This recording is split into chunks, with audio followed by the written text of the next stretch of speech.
Hallelujah. Binabati ko po ang ating mga kasama ngayon na nanonood sa ating Cell Church online celebrations. Bago po tayo magpatuloy, let us pray. Father God, Lord, we are so thankful na gumising kami sa araw na ito, Panginoon, na sinasalubong mo ng iyong pag-ibig, ng iyong katapatan, ng iyong kapayapaan. At Lord, kami po ay patuloy na nagpapasalamat sapagkat ikaw ang Diyos na aming nakilala. Panginoon, sa araw na ito, mangusap ka po sa amin. You reveal to us who you are in our lives. As we, Lord God, draw near to you, come to worship you. We come to honor you. In Jesus' name. Amen and amen. Magandang araw po. Welcome sa ating mga kapatid na sa mga first-timers. We also welcome you here. The second-timers, yung mga nag-join sa atin last time when I shared about salvation. And this time po, I will be sharing to you about Lordship. Siguro po yung ating mga kapatid ngayon na nag-invite sa inyo ay dumalaw na sa inyong mga kanya-kanyang tirahan and nagpatuloy sila sa pamamahagi ng salita ng Diyos. They shared to you about the topic repentance. Now, ito po lahat ay konektado dahil po ang paglalakbay bilang isang Kristiyano ay napakahalaga lalo na sa mga unang hakbang natin. Parang nagtatayo tayo ng bahay, our foundation must be strong. Kasi nga po, sinabi ng Panginoon na ang buhay na dito sa mundo ay puno po ng kaguluhan. Kaya po, kailangan natin ang salita ng Diyos. Sa araw na ito, mas lalo po natin makikilala ang Panginoong Jesus. Amen po. I'll be sharing to you about Lordship. So, let's open our Bible in John chapter 6, verse 68 to 69. Lord, you have the words of eternal life, and we have believed and have come to know that you are the Holy One of God.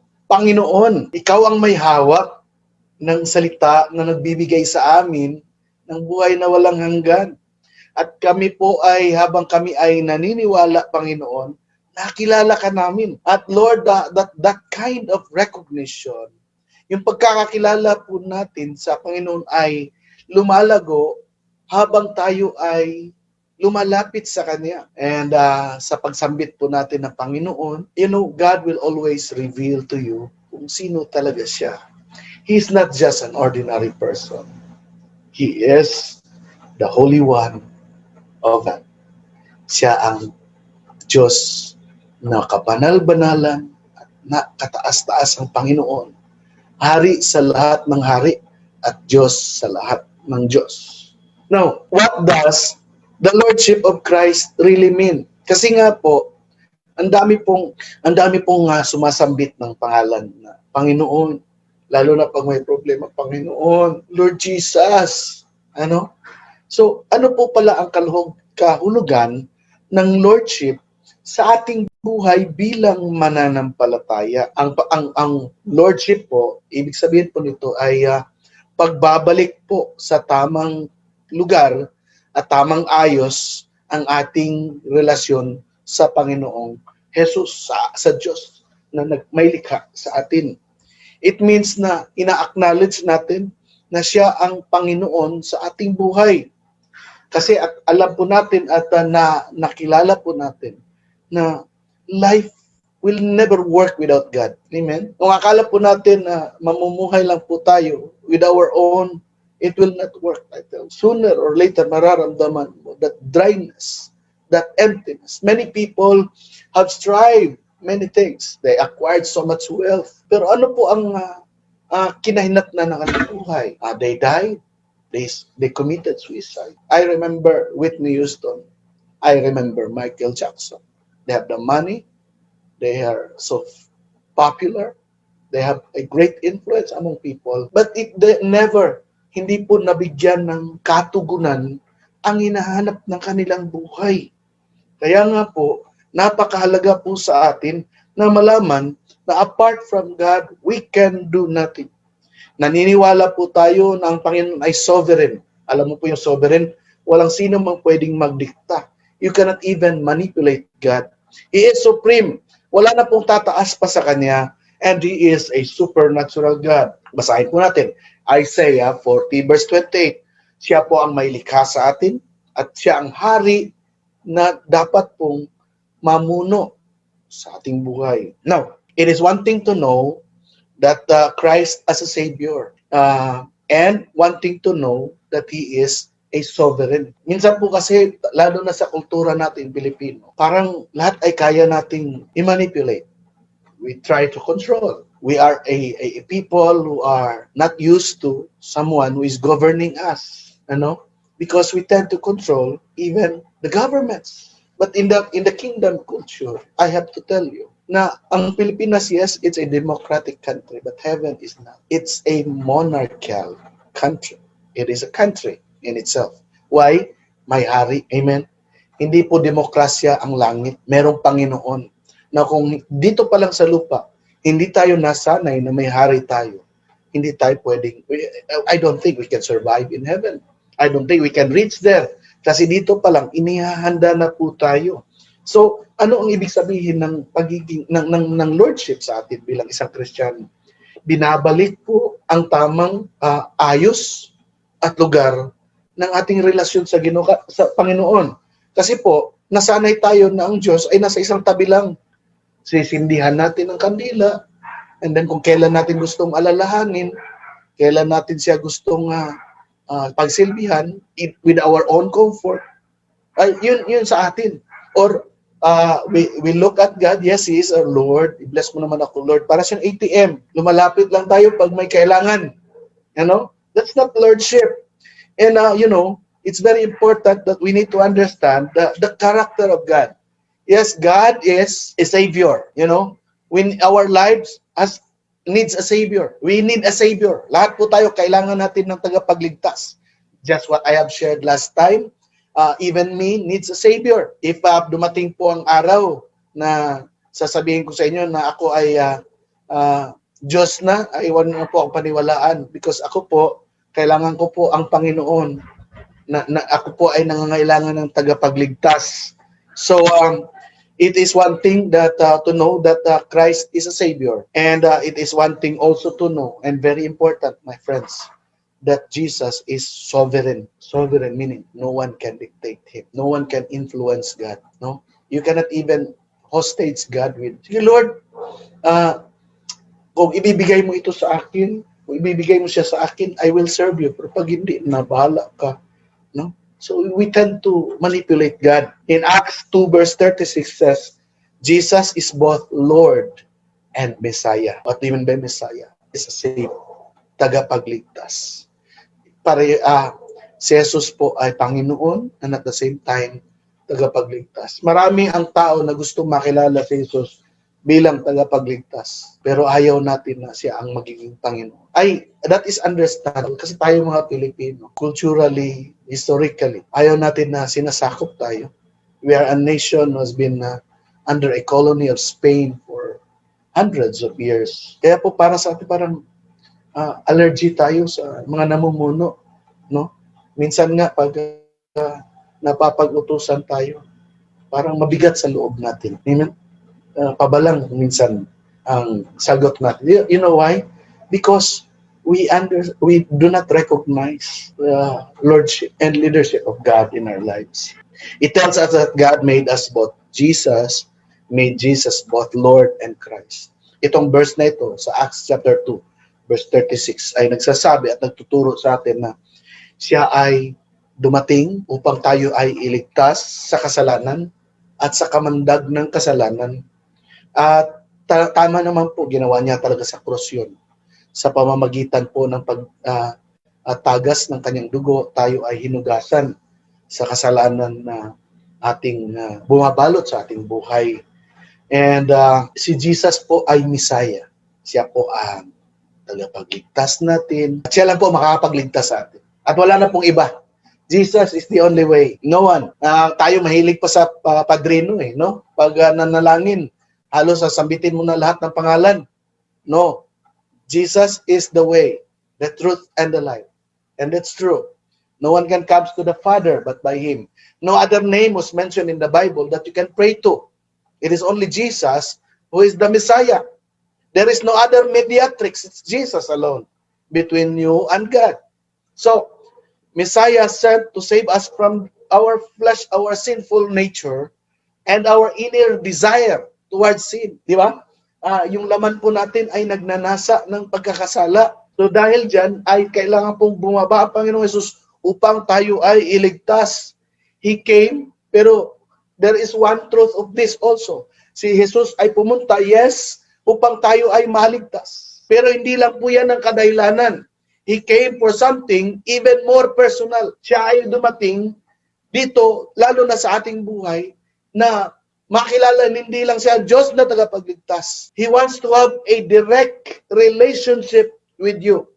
Kaya nga po itong Lordship is putting us the original design of relationship of man and God. Ito po yun. Si Jesus ay hindi palamuti. Jesus is not just a decoration. Jesus is not just to be placed in our shirts. Jesus is to be the Lord of our lives. Now, that's why He came as a God who is a personal God, who wants to establish a personal relationship with you. He never came to build up a political system, nor a religious system. He came to build relationship between you and God. Okay? So, He came to be Lord. Hindi siya dumating dito para, yes, we can call Him as a friend. Yes, we can call Him as our teacher. Yes, but He came to be a Lord.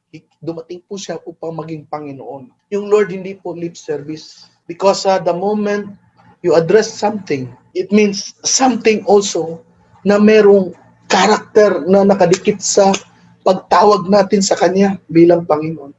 Ang ibig sabihin po ng Lord ay master, owner, may-ari. Kapag tayo ay tumatabi, nagtatrabaho po tayo sa isang company, kapag dumating po yung boss natin, even though may position tayo sa company, tumatabi tayo kasi alam natin who is the owner of this business. Sa buhay po natin, hindi tayo ang may-ari.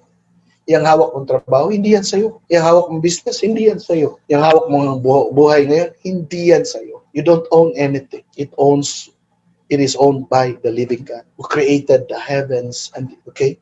Dito po, kapag nakilala natin ang Panginoon, habang lumalapit tayo sa Kanya, and as our relationship progresses, you will see how big our God is. And then the word Lord becomes, it will have a bigger and a deeper meaning into our lives. The Lord means master and owner. He takes and He gives. Pwede siyang magbigay, pwede niyang kunin. Wala po tayo pwedeng panghawakan, mga kapatid. Ang dapat po alalahanin natin that there is a supreme being, that we do not just exist for our own lives. The greatest problem of people right now is that they want to be leaders of their own. And forgetting na ang buhay ay may Diyos na dapat po nating kinoconsider sa bawat kilos ng ating buhay. Nasanay po tayo na hawak natin buhay. Nasanay po tayo hawak natin mga desisyon. Anong napala natin? Apart from God, we can do nothing. Kaya po, mga kapatid, dapat makilala natin ang Panginoon bilang ating Panginoon. Okay? Our Creator did not only send His Son to redeem His creation, but to take ownership over it. Ang Diyos Ama ay pinadala si Jesus sa sanglibutan, hindi lamang upang tayo iligtas, kundi mag-assume na siya that He will assume the ownership of our lives. Amen? He came to be, yes, He can be a friend. He's a very good friend. He can be a very good defender, an ally, but He should be known as a master. He came to be our master and Lord of every single area of our lives. Bakit every single? Kasi po, tayo kung minsan, meron tayong mga kinikip sa ating mga sarili. Na Lord, I want to follow You. I want to serve You. Pero kung ito siya, Lord, reserve mo na lang sa akin. Don't touch it, Lord. Balato mo na lang sa akin. No? Lord, I will serve You. I will worship You. Pero wag mong galawin yan kasi cute man. Okay? Sayang. Patuloy po tayo. So, He came for something.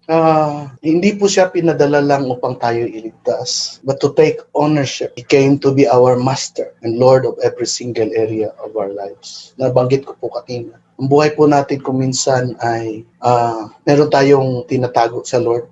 Lord, I will serve You, pero lahat bigay ko sa iyo, wag lang yan. No, I have to tell you this. If He is not the Lord of all, He is not the Lord at all. Ang kailangan po ng Panginoon sa atin ay buong puso natin, buong buhay natin, at saka buong pagkatao natin.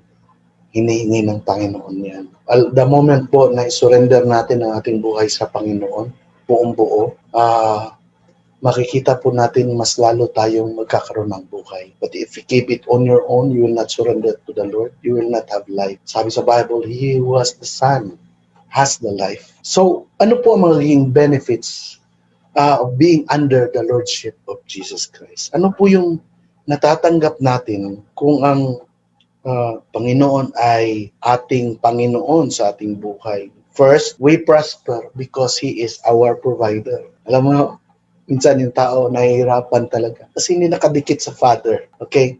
We prosper because He is our Jehovah Jireh. He is the God, our provider. Never po ako nakita na tao na totoong naglingkod sa Diyos ay kanyang pinabayaan. May kakaiba po tayo na pabor para sa na natatanggap bilang kanyang mga anak. So, we prosper. And we also receive protection and harm. Wala pong harm na dumarating sa ating buhay. We receive hope, for He is the God of hope. And finally, we receive a good future. Amen. Ang totoong tagumpay po ay nasa Panginoon. Sabi ko nga kahapon sa sambahayan ko, sabi ko sa kanila, we only have remaining years of our lives. And it was attested by a friend who joined us. Bitaw, naranasan ko na rin na parang ito na, breakthrough na. Pero bakit kulang? Bakit pa lagi may kulang? Hindi kulang na minor, kapatid. Malaking kulang. Maybe 90% malaki ang kulang kapag wala po ang Lord sa ating buhay. So, making Jesus as the Lord of our lives will help us to see that Christ is at work in us. Kung ang Panginoon po ang ating Diyos, magbabago po ang takbo ng ating isipan. At lalo po natin makikita kung gaano po ka makapangyarihan ang pagkilos ng Diyos sa ating buhay. Kung gusto niyo po, nasubukan niyo na maraming bagay, tama? Tanungin ko kayo, does it give you peace? Does it give you satisfaction? May mga tao po, inanap nila yung satisfaction sa ibang bagay. Sa pera, sa hobbies, sa fraternities, sa relationships. You cannot find satisfaction to anything, not even to business, to careers. It will not satisfy you. The only thing that you need, your real need, is Jesus. And His Lordship will help you understand the beauty of life, that there is life actually in serving God. Okay? Now, Jesus Christ is greater than everything. His name, yung role niya, yung plan niya, and yung purpose niya ay walang makakatumbas nito. Ang pamamaraan niya ay napakataas po. Hindi natin kayang arokin. So kung tayo makikipagpaligsahan sa Panginoon, huwag mo na subukan. Kumbaga, siya ay nakasakay sa eroplano, tayo ay nakatsinelas lang. We cannot compete with God. All you need to do is to recognize that there is a supreme being, a sovereign God who created you. We are just a creation. We are just a creature. Alala ko nung kindergarten ako. Nag-kinder ba ako? Nag-visitor pala ako. Meron kaming mud, no? Mud clay. And then, sabi ng teacher, you form an airplane, you form an animal, you form a man. You know, tayo po is just like that clay. We can be created or cannot be created because there is a God who created us. We are just a creature. Ginawa lang po tayo. And all we need to do, why I'm saying this, because we need to know na we cannot afford to be a leader of our own. We need God. We need someone who will rule over us, and that is God. God is a very good ruler. Amen? God is a very good God. A very generous God. And His purpose is above all else. Alam mo bakit? Yung purpose ng Lord, yun yung kadahilanan kung bakit buhay ka ngayon. Yun yung kadahilanan bakit hanggang ngayon ikaw ay nakakarinig ng salita na ito. Maybe, akala mo, plano ng kaibigan mo kung bakit nandito ka ngayon upang makarinig ka ng online preaching. But it is actually God who orchestrated these things for you to know that there is a God na nag-aantay sa iyo. That He is so excited that one day you will trust Him with all your heart and recognize Him as your Lord. No? So, Lordship and holy living ay hindi po pinagpipilitan ng Panginoon sa atin. Hindi niya ino-override ang ating kalooban. Though He can do that because nung ginawa nga niya itong universe, Ang sanlibutan, he just say it with a word. Let there be light. That is how powerful our God is. Iyan pang ating kalooban, hindi niya kontrolin. No, hindi niya ginagalaw yan. Kasi alam mo po, mas matamis sa Kanya ang iyong pagsunod. Ang pinakaasam ng Panginoon ay manumbalik ka sa Kanya at kilalanin mo siya bilang Panginoon ng iyong buhay. His will is not enforced to us. Gusto niya kusang loob mo itong ibigay. We are not adhering to a religion. No, nagpapagod lang po tayo. Religion cannot help us. It will only divide us. Jesus came hindi para magtayo ng relihiyon. Si Jesus ay dumating upang magkaroon tayo ng personal relationship with Him. And one of that aspect is lordship. That relationship is not just like a friend-to-a-friend relationship. It is not a, yes, maybe it can be a teacher-student relation. It can be a father to a son relationship. First and foremost, it is a relationship between a master and His creation. God is taking the ownership. That's why andito po siya, redeeming us. Holy living comes from a life that is transformed and renewed by what Christ has done for us. Ang buhay na dalisay at napakaaya-aya sa mata ng ating Panginoon ay mangyayari lamang po kung tayo ay ibigay natin ang buong puso, buo nating pagkatao sa Panginoon. Hindi po natin kayang pahirapan ang ating sarili by punishing ourselves with, mystic truths. Ano pang mga milagroso, misteryosong katuruan dyan na minsan fascinated tayo, no? It is about kilalanin natin ang Panginoon, pagkakatiwalaan natin ang Panginoon, and ating sundin ang utos ng Panginoon. Because that is the essence of Lordship, obedience. Christ as Lord. Christ as Lord. Sabihan mo ang sarili mo, si Jesus ang aking Panginoon. Realizing who He is, kung ano siya, and ano ang ginawa niya para sa atin, and then tayo ay tumutugon sa pamamagitan ng ating pagpapasalamat, pagtitiwala, at pagsunod sa Kanya. Three things that is needed in Lordship.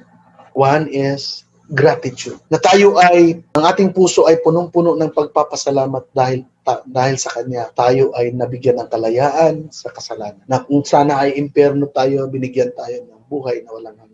Kaligtas. Pangalawa is natututo tayo na magtiwala sa Kanya. Maraming kadahilanan na nagkakaroon ng problema ang tao dahil we do not know how to trust God. In the 99% of my problems in my life, in my personal life, is the issue of trusting God. So 99% po ng problema ng tao ay dahilan yan hindi nagtitiwala sa Diyos. Why ginagawa natin ang ating mga gawa araw-araw without asking God, without seeking God. And that is an issue of trusting. Number 3 is obedience. It's easy to say, Lord, Lord. Pero sabi ng Panginoon, marami nagsasabi sa akin ng Panginoon, Panginoon, pero hindi ko sila kilala dahil hindi nila ginagawa ang aking inuutos. Obedience po ay napakahalaga sa Panginoon. Why? Kasi ito po ang magiging susi ng ating kalayaan. Ito ang magiging susi ng ating katagumpayan. At the moment we obey God, we step out, we step into the unknown. Okay?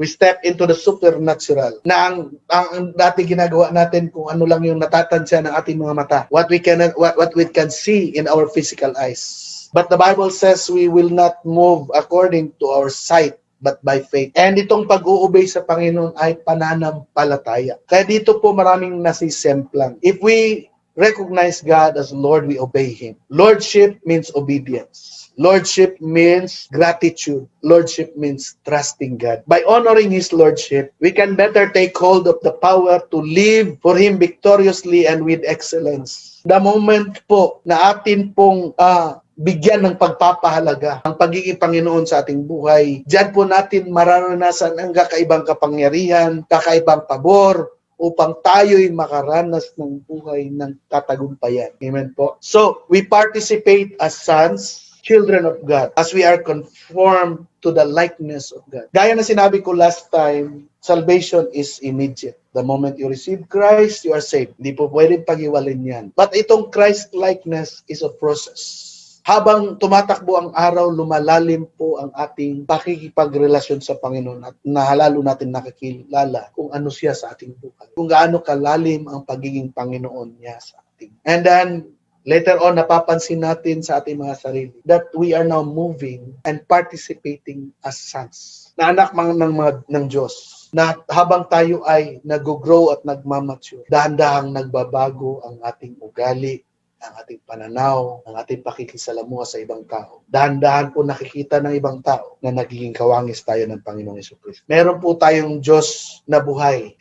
He is a living God, my friends. Tanggalin na po natin yung perception natin na ang Diyos ay nasa isang tabi lang. Na kung dadalawin natin, kung kailan lang natin siya kailangan. No. There is a God who is a loving God, who is a living God, who will guide us, lead us, motivate us, and fill us. Now, imagine what He can do in you. Kung nagagawa po niyang gawin ang langit at lupa, just try to imagine anong pwedeng gawin ng Panginoon sa iyo. Amen?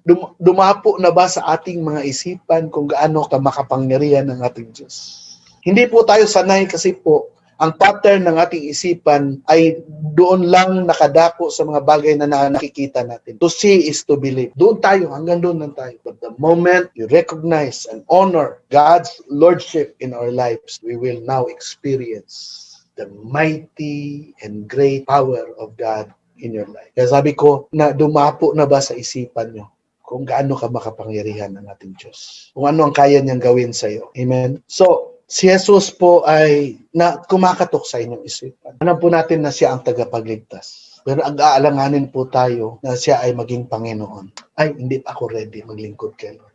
Sa akin, okay lang basta wala akong maabakan na tao. No. Apart from Christ, we are nothing. And our righteousness is basahan lang sa harapan ng ating Panginoon. It cannot give us salvation. The key to salvation is recognizing that God is the Lord and the Messiah. Okay? So, if we truly trust in Christ at hindi lang bilang tagapagligtas, but also as Lord. Kasi pag Lord po siya sa buhay natin, siya po ang final decision maker ng ating. He is not the God of the last resort. He is the God of the first resort. Siya po ang laging inuuna natin bago tayo kumilos. Hindi siya yung option na lang natin kasi wala na tayong mapuntahan. Kadalasan po sa buhay natin, ang Panginoon naalala natin pag wala na talaga tayong magawa. Kaya sabi ko sa inyo, 99% of my problem is caused by the issue of trusting and Lordship. Minsan may pagkasado masokista tayo. Gusto natin nahihirapan pa tayo samantalang our God is an all-knowing God.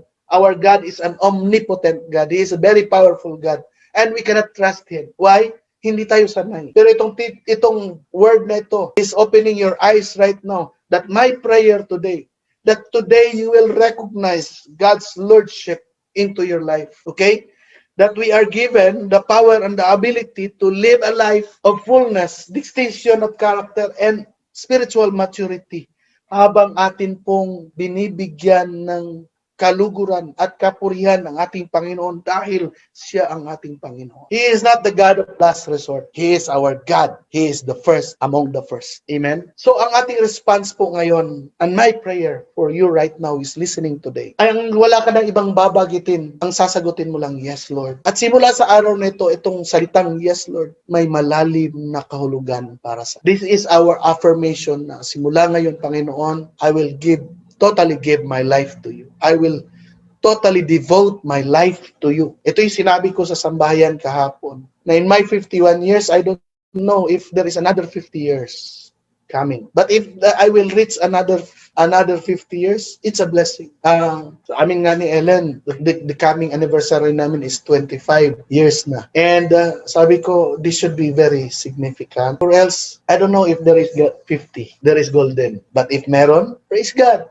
It's a bonus year, bonus celebration. Okay? So, ang sabi ko sa sambahayan kahapon, itong naiwang buhay natin, ibuhos na natin sa Lord. We do not know what is in store for tomorrow. Bigay natin todo sa Panginoon. Okay? So, ang pagsabi natin ng yes, Lord, I will trust you. I will obey you this time. I will be devoted to you. And I will obey you. And Lord, I will be grateful, Lord God, dahil lagi kong alalahanin yung ginawa mo sa cross para sa akin. Lord, that you will reveal, Lord, the message of the cross to me. Nasimula sa araw na ito, Panginoon, I will look in a deeper light, ang pagiging Panginoon mo sa aking buhay. Alam mo kapatid, marami na pong ginawa ang Diyos sa buhay na. Tayo ay kanyang pinagaling, tayo ay kanyang iniligtas. Nung tinanggap mo si Jesus last week, niligtas ka ng Panginoon. Kaya po, sa araw na ito, huwag na po tayo magdalawang isip. We need to trust and allow Him to be our shepherd, to be our guardian, and Lord over all. The Lordship of Christ is real.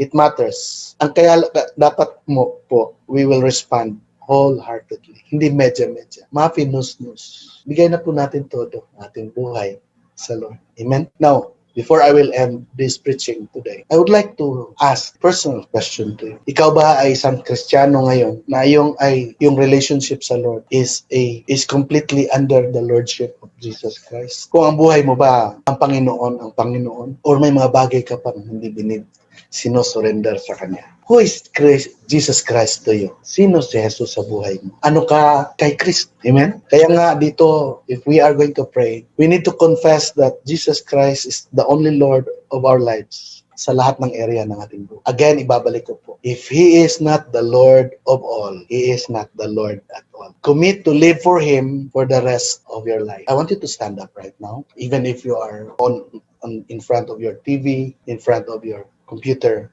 or in your cell phone. I want you to stand up. No one is looking around, but the heavens are watching you. God is watching you.